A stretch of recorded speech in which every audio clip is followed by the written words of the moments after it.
It was something new for us also at Pixar that we had a sound designer in-house on a film before post, you know.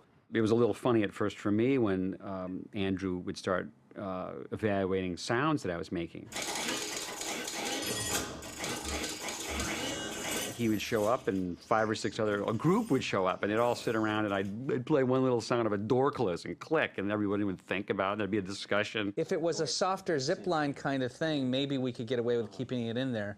But I think whatever we end up in the final equation, we should let what his job is win out. We're dealing with sound effects on our initial rough storyboard reels to a level of commentary and critique that I would usually wait for post-production. That's a little too kazooey. You just want a more sort of almost Eve-like room, you know, kind of glow. If that squeak sounds kind of sad and you never meant it to sound sad, it'll throw it that way. So you can't ignore it.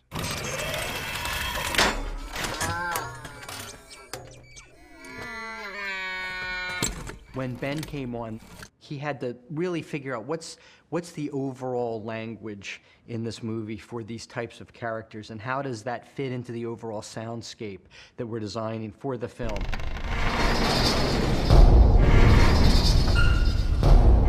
I usually first think, if these objects, places, or robots, or machines really existed, what would they sound like?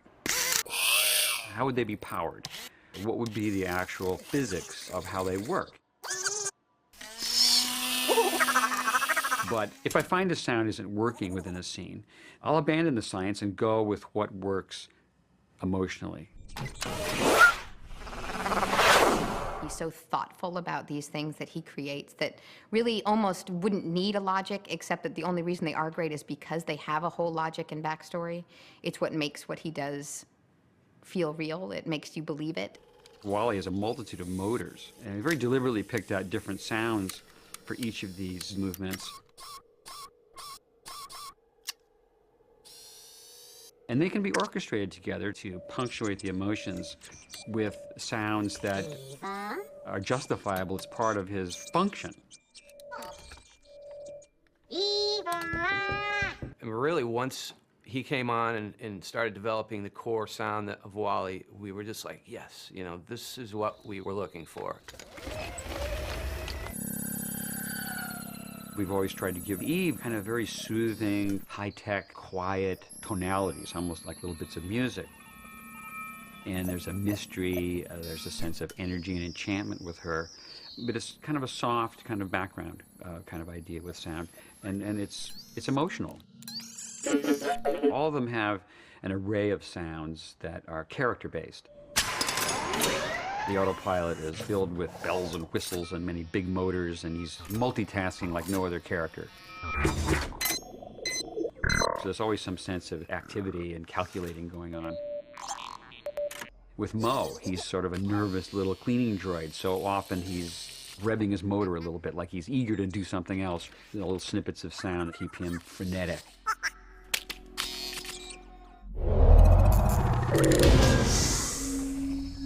When you use sounds gathered in the outside world, the real world, and you bring them into a science fiction film, you get the credibility of those sounds to sell to the audience the reality of what's really just a very fantastic world.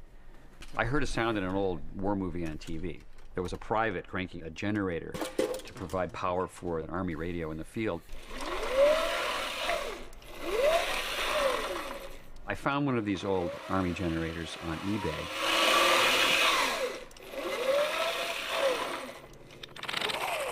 And it's the sound we use for Wall-E when he has to be quiet in a given scene. He's not going very fast. When Wall-E gets going at high speed, additional sounds are added to his driving motors. And one of the principal elements comes from a device called the inertia starter, used to start the engine on an old airplane.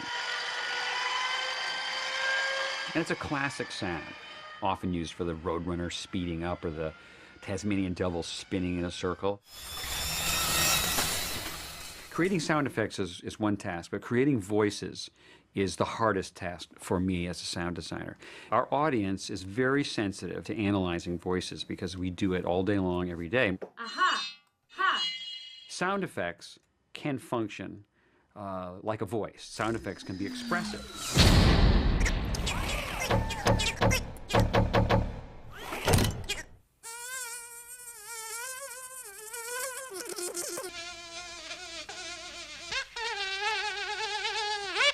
Another technique would be to start with the human performance and modulate a sound effect.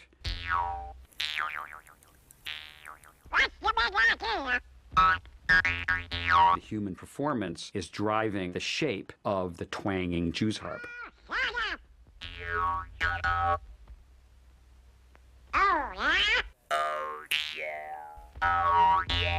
Disney was also responsible for using one of the most innovative electronic tools for modifying the human voice. Back in the 1940s, the device was called the Sonavox.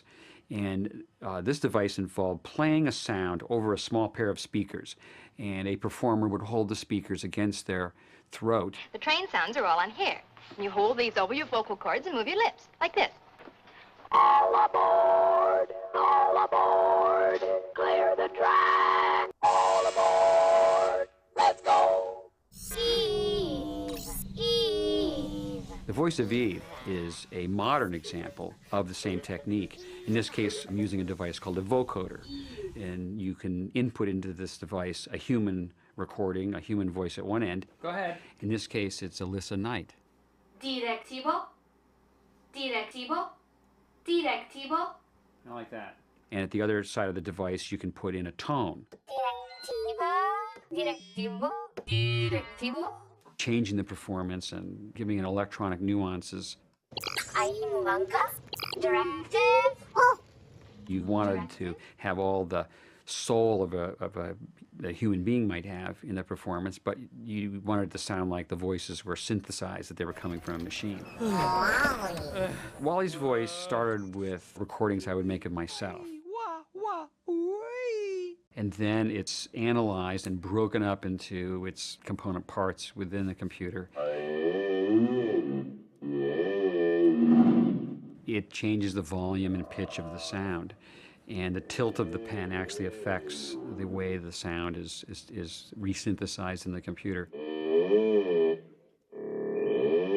And I can add an additional level of performance to it that way. Wally. Wally. There was probably a year's worth of work. No. Until we really arrived at a set of sounds for the main characters that we felt comfortable with, that we had created a voice. My editor, Steve Schaefer, and I would just go through and go, all right, we need something that sounds sad but slightly hopeful, you know? And then you would just go through all these sounds. Wally. Wally. I think the front half might work better. Yeah. The more inventive sounds get, the more they become subjective, and they become sounds in the ears of the beholder. A ray gun, a force field, they're interchangeable. Most of these sounds are just so abstract that the ultimate judgment has to be in the hands of one person, and that is Andrew Stanton. I want to take complete credit for having tracked down Ben Burtt and gotten him to say yes on this film, and that's about where it ends. And then the rest of the credit just goes to him for achieving the goal that I had thrown his way of making me not only believe, but like this whole cast of characters in this world. The end result is a product which involved thousands, maybe tens of thousands of decisions, and certainly thousands of sounds.